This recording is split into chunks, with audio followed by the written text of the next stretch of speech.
Hello, my name is Sam Park, and today I'll be presenting on sustainable software engineering on environmental audit for EcoSoft Technologies.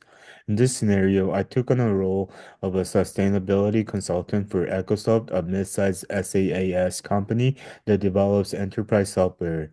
The goal was to evaluate their current system, identify inefficiencies, and recommend sustainable alternatives to support long-term environmental improvements in both their software development lifecycle, and infrastructure.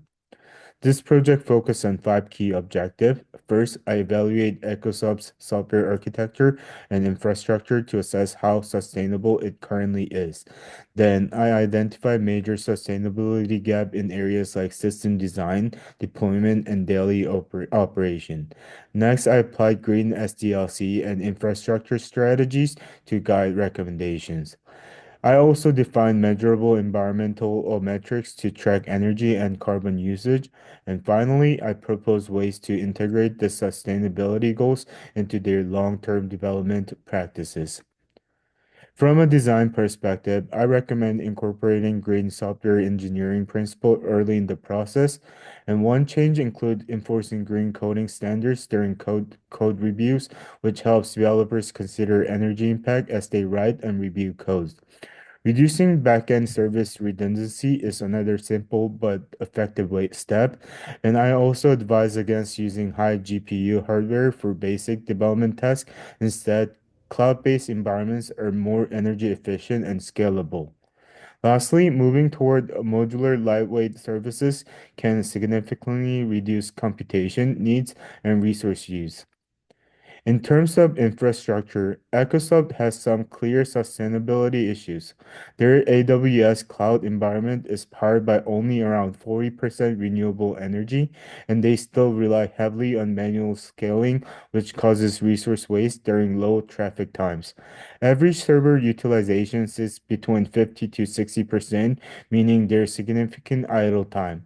Also, some services are redundant due to unclear ownership, leading to unavoidable energy consumption. Currently, Ecosoft doesn't track energy usage in any meaningful way. There are no metric during CI/CD builds or runtime, and the carbon impact of their server operation isn't being monitored. To address this, I recommend track power consumption, regional carbon emission, and idle server time. Tool like AWS CloudWatch, Cloud Carbon Footprint, and Jenkins plunges can help capture and visualize this data effectively. Some of the optimization strategy I propose include enabling auto scaling and adding shutdown policy during off-peak hours and migrating to AWS regions that use higher level of renewable energy would also reduce the carbon footprint. On the tech side, containerization and serverless adaptation can reduce idle energy use, and from a development perspective, implementing green patterns like catching and lazy loading can help cut down energy consumption in the code itself. The roadmap has three phases. In phase one, Ecosoft should conduct baseline energy audits and begins developer training focused on green practices.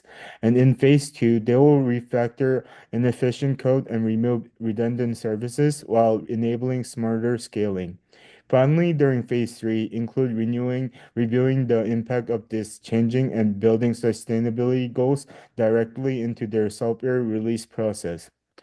To make this transition successfully, Ecosoft needs strong stakeholder engagement. All departments should be educated on the sustainability plan and their roles in it. I suggest using monthly workshop as and visual dashboard to keep progress transparent, and regular updates on energy usage and environmental impact can help create a culture that prioritizes sustainability across the board.